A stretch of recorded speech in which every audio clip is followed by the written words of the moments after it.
নমস্কার বন্ধুরা, গীতার রোড 777-এ আপনাদের সবাইকে সুস্বাগতম।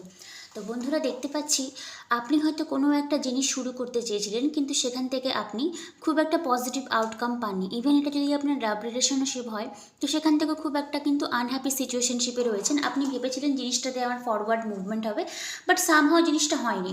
আর ইভেন আপনি এখন মাইন্ড যদি দেখি তো খুব চিড়চিড়া ফিল করছেন, মানে কারোর সঙ্গে ঠিক মতো করে কমিউনিকেশনটা আপনি চাইছেন না, মানে নিজের এনার্জিটা আপনি অন্যদিকে আর ইনভেস্ট করতে চাচ্ছেন না, নিজেকে একলাভাবে নিয়েছেন।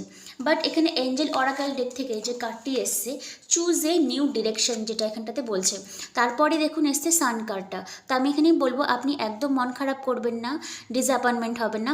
আপনি যে রাস্তায় যাইছেন সেই রাস্তাটা যদি না হয়ে থাকে, একটু ডিরেকশনটা চেঞ্জ করুন, কারণ সান কার্ড এসে পজিটিভিটি কিন্তু আপনার আসবে। সে আপনার লাভ লাইফই হোক বা আপনার জব হোক বা কেরিয়ার হোক, জাস্ট ডিরেকশনটা একটু চেঞ্জ করুন।